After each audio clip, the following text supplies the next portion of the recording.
नमस्कार किसान भाइयों। स्वागत है आपका मेरे चैनल सस्ती खेती में।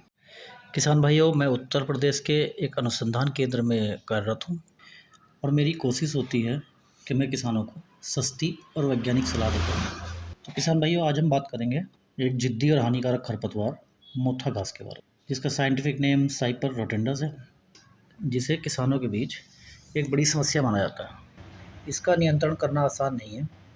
जिन किसानों ने गन्ने की फसल की बुवाई कर दी है या करने की तैयारी कर रहे हैं, उनके खेत में मोथा घास के पूरी तरह से नियंत्रण के लिए आज हम विस्तार से बात करेंगे। तो किसान भाइयों, मोथा घास की गहरी और मजबूत जड़ें इसे सामान्य तरीकों से नियंत्रित करना कठिन बनाती है। यह फसलों के पोषक तत्वों और पानी को छीनकर उत्पादन को कम करता है।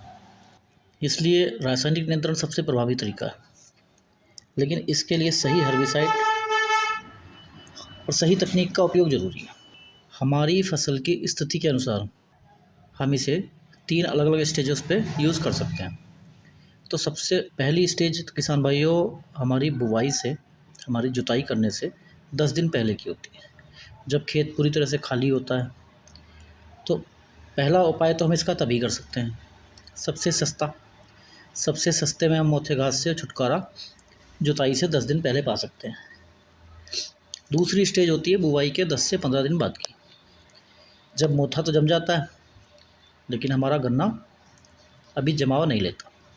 तो इस स्टेज पे भी आप मोथे की रोकथाम कर सकते हैं।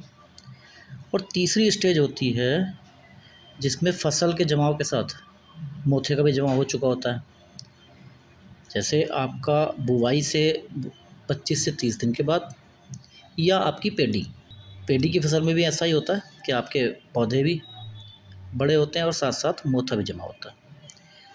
तो किसान भाइयों, हम इसे अलग अलग स्टेज पे हम अलग अलग टेक्निकल का यूज़ करेंगे, इसलिए मैंने इसको 3 स्टेजेस में बांटा है। तो सबसे पहले हम जानते हैं कि इसकी पहली स्टेज पर इसकी रोकथाम कैसे करनी है। जुताई से 10 दिन पहले, जब खरपतवार हमारे खेतों में जमा हुआ है, मोथे के साथ और भी कई प्रकार के खरपतवार हमारे खेत में जमे होते हैं, इस समय पर हम एक टेक्निकल ग्लाइफोसेट 41%, जी हाँ भाइयों, ग्लाइफोसेट जिसे सफाया भी कहते हैं, हम इस ग्लाइफोसेट 41% का 1 से 1.5 लीटर इसकी मात्रा लेकर के और 1 एकड़ में छिड़काव कर सकते हैं, जिससे ये पूरी तरह जड़ से नष्ट हो जाएगा।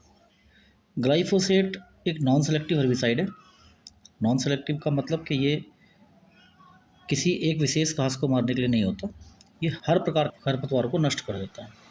ये 41% एसएल फॉर्म में आता है, सॉल्यूबल लिक्विड। 1 से 1.5 लीटर मात्रा आपको 1 एकड़ में यूज़ करनी है 200 लीटर पानी के साथ। ग्लाइफोसेट पत्तियों से अवशोषित होकर एमिनो एसिड संश्लेषण को रोकता है, जिससे ये खरपतवार को पूरी तरह सुखा देता है। इसका छिड़काव फसल रहित खेत में करें, अन्यथा सभी पौधे मारे जाएंगे। इसके कुछ मुख्य प्रोडक्ट जैसे बायर का राउंड अप आता है, सिजेंटा का टचडाउन है, आईआईएल का हाईजैक है, और यह बाज़ार में लगभग 400 से 500 रुपये लीटर के रेट में आपको उपलब्ध हो जाएगा। तो किसान भाइयों, आप इसका जुताई से 10 से 12 दिन पहले उपयोग कर सकते हैं और मोथे से छुटकारा पा सकते हैं। अब बात करते हैं दूसरी स्टेज की, यानी बुवाई से 10 से 15 दिन के बाद, जब मोथा घास जम चुकी होती है और गन्ने का जमाव भी नहीं निकलता। इस स्टेज पर आप 1 लीटर ग्लाइफोसेट और 400 millilitre 2,4-D dimethyl amine salt 58%, इन दोनों दवाओं को मिलाकर उपयोग कर सकते हैं। किसान भाइयों, आपको केवल 58% का ही चयन करना है। बाज़ार में 2,4-D कई तरह का उपलब्ध है, इसके बारे में हम किसी और वीडियो में चर्चा करेंगे कि इनमें क्या फ़र्क है। तो किसान भाइयों, आप केवल 58% का ही उपयोग करें।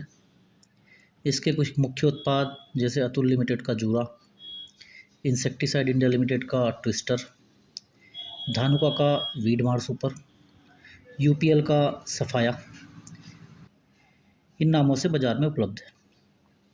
और इसकी कीमत भी आपकी 400 ml की सीसी की कीमत आपकी लगभग 150 से 200 रुपये के आसपास होगी। आप इन दोनों दवाओं को एक साथ यूज़ कर सकते हैं। बस ध्यान ये रहे कि हमारे गन्ने के जमाव से पहले इस दवाई को यूज़ करना है। जमाव के बाद हम ग्लाइफोसेट को इस्तेमाल नहीं कर सकते, क्योंकि ग्लाइफोसेट एक नॉन सेलेक्टिव हर्बाइसाइड है। तो अब बात करते हैं हम किसान भाई 2,4-D के बारे में। ये एक सिलेक्टिव पोस्ट इमरजेंसी हर्बिसाइड है, चौड़ी पत्ती वाले सारे खरपतवारों के लिए बहुत इफेक्टिव है। अब बात करते हैं हम तीसरी स्टेज की, जो बुवाई से लगभग 30 दिन बाद, 25 से 30 दिन बाद, जब हमारे गन्ने के पौधे भी ज़मीन से बाहर आने लगते हैं और मोथा भी जम जाता है। दोस्तों, ये स्टेज आपके पेडी पर भी लागू होती है, यानी आप पेडी में भी इसका इस्तेमाल कर सकते हैं। तो इस स्टेज पर आकर के हम ग्लाइफोसेट का इस्तेमाल नहीं कर सकते। तो इसके लिए मैं आपको 2 कॉम्बिनेशन बताऊंगा। पहला कॉम्बिनेशन थोड़ा सस्ता है आप लोगों के लिए, और दूसरा कॉम्बिनेशन थोड़ा महंगा है। तो बात करते हैं पहले कॉम्बिनेशन की। तो किसान भाइयों, पहला कॉम्बिनेशन है पाइराजोसल्फेरॉन एथाइल 10% WP, वेटेबल पाउडर में आता है। इसका किसान भाइयों 1 ग्राम प्रति लीटर के हिसाब से आपको छिड़काव करना है। 1 ग्राम प्रति लीटर मात्रा इसकी लेनी है। अगर आप 200 लीटर पानी लेते हैं तो इसकी 200 ग्राम मात्रा आपको लेनी होगी। और इसकी कीमत लगभग, इसका 80 ग्राम का पैकेट आता है, जो लगभग मार्केट में 140 से 150 रुपये के आसपास आपको आसानी से मिल जाएगा। इसके साथ हमें दूसरी दवाई यूज़ करनी है 2,4-D। यहाँ किसान भाइयों वही 2,4-D एमाइन साल्ट 58%। 2,4-D किसान भाइयों आपको 58% ही लेनी है एमाइन साल्ट। बेहतर रिजल्ट के लिए किसानों भाइयों आप इसमें एक दवा और मिला सकते हैं, जिसमें आपके 2 टेक्निकल होते हैं, मेटसल्फोन एथाइल 10% और क्लोरीमिरोन एथाइल 10%। इसकी कीमत भी लगभग 80 से 100 रुपये प्रति 8 ग्राम होती है। इसकी आपको केवल 8 ग्राम मात्रा ही 1 एकड़ में उपयोग करनी है। तो किसान भाइयों, ये जो हमारा 3 दवाओं का कॉम्बिनेशन है, इसमें सबसे पहले पाइराजोसल्फेरॉन, दूसरा 2,4-D और तीसरा आपको मेटसल्फोन मेथाइल प्लस क्लोरीमिरोन एथाइल, इन तीनों दवाओं को आपको मिला के छिड़काव करना है। किसान भाइयों, आप इस कॉम्बिनेशन को बिना खेत में पानी लगाए भी इस्तेमाल कर सकते हैं, यानी सूखे खेत में भी ये कॉम्बिनेशन काम करता है। तो किसान भाइयों, अब बात करते हैं इस स्टेज पर दूसरे कॉम्बिनेशन की, जो है हेलोसल्फेरॉन मेथाइल 75%, WP में आता है। ये मार्केट में धानुका की सेम्प्रा के नाम से बड़ी मशहूर दवा है। इसकी मात्रा आपको 36 ग्राम प्रति एकड़ लेनी है। इसकी कीमत बाज़ार में लगभग 1,300 रुपये होगी। इसके साथ आप 2,4-D अमाइन साल्ट 58% का उपयोग जरूर करें बेहतर परिणाम के लिए। और 2,4-D की मात्रा आपको 1 लीटर प्रति एकड़ लेनी है। अगर आप 200 लीटर पानी लेते हैं तो 36 ग्राम हेलोसल्फेरॉन और 1 लीटर 2,4-D 58%, इन दोनों को आप मिला के छिड़काव कर सकते हैं। हेलोसल्फेरॉन मेथाइल खरपतवार की जड़ों और पत्तियों के माध्यम से अवशोषित होता है, और ये एक एंजाइम एसेटोलैक्टेट सिंथेस को अवरुद्ध करता है, जिससे खरपतवार की वृद्धि रुक जाती है। ये एक सिलेक्टिव पोस्ट इमरजेंसी हर्बिसाइड है, जो विशेष रूप से मोथा घास और चौड़ी पत्ती वाली खरपतवारों पर असर करता है।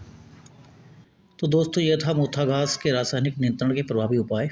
सही हर्बिसाइड का चयन सावधानीपूर्वक उपयोग करके आप अपनी फसल को खरपतवार मुक्त और स्वस्थ बना सकते हैं। किसान भाइयों, मैंने पूरी कोशिश की है कि आपको सस्ती और प्रभावी जानकारी देने की। अगर आपको मेरा प्रयास अच्छा लगा हो तो कृपया करके वीडियो को लाइक करें, शेयर करें, चैनल को सब्सक्राइब करना ना भूलें। आपके यदि कोई प्रश्न या सुझाव हो तो आप मुझे कमेंट कर सकते हैं या मुझे मेल कर सकते हैं। मैं आपके सभी मेल्स का उत्तर देने का प्रयास करूँगा। धन्यवाद।